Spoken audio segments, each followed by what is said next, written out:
Halloween H20. It's Halloween. I guess everyone's entitled to one good scare.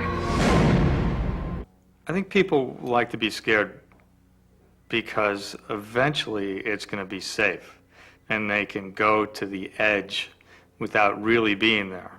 Michael Myers is enduring because he's pure evil, and evil has been with us since the beginning of time. And without evil, you couldn't have good. But what's most scary and fascinating about Michael Myers is he's just evil. He doesn't have the good in him. Literally, somebody mentioned the date, and I thought, wow, it's going to be 20 years that I've been in show business, because Halloween was my first movie. And it was going to be 20 years to the day that the movie was released, coming up, 1998 Halloween. And I thought, I'm still in the movie business. I can still get a job. Wouldn't it be interesting if we went back and made a 20th anniversary movie, see what happened to Laurie Strode? That's how it began. There are homages in this movie to the first movie all over the place. First of all, having Nancy Stevens reprise her role as Marion Whittington, the nurse in the first movie, in the opening scene with Dr. Loomis. She's also in Halloween 2, and she's in our movie. She is the opening scene. There's a homage to Steve Miner's earlier work in the movie. There's many homages to Scream in the movie. There are a couple reprisal lines that characters say. My mother reprises a line that was said by another character in Halloween. I reprised the same line that I said in the first movie.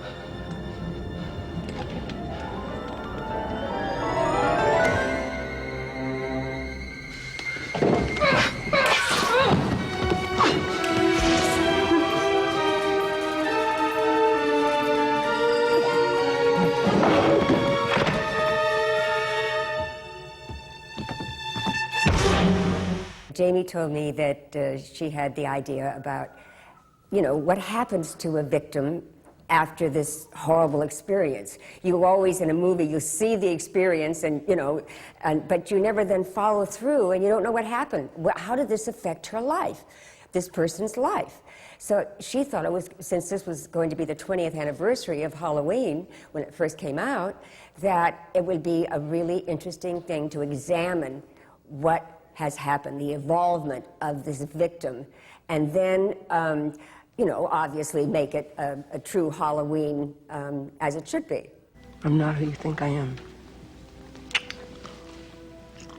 Okay. Who are you? My brother killed my sister when she was 17 How'd he do that? with a really big, sharp kitchen knife. That's terrible. Take off your clothes. You said you'd listen. Okay. It happened on Halloween. You've heard the story. Who hasn't? Michael Myers. It's like 20 years ago, right? 1978. What happened to the sister? She died, right? No, she faked her death. Hoping and praying every year that her brother won't find her. You're telling me the truth? Now do you want a drink? Yeah.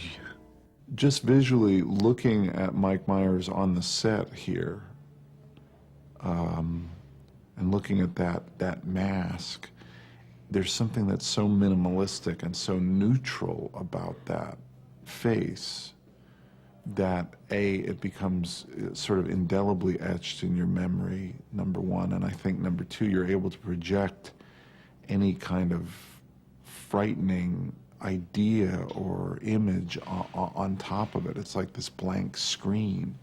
And so I think he'll sort of work in perpetuity as sort of the quintessential boogeyman.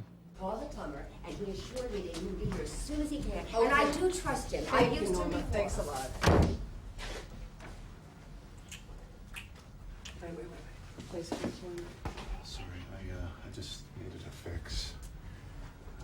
I had two reactions when I saw the first Halloween. I was scared to death, number one, and I wanted desperately to be able to play Jamie Lee Curtis's boyfriend someday.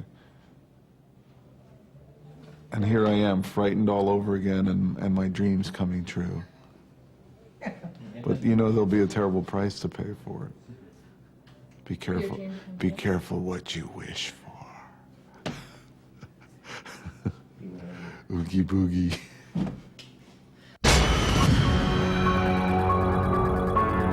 It's Halloween. I guess everyone's entitled to one good scare.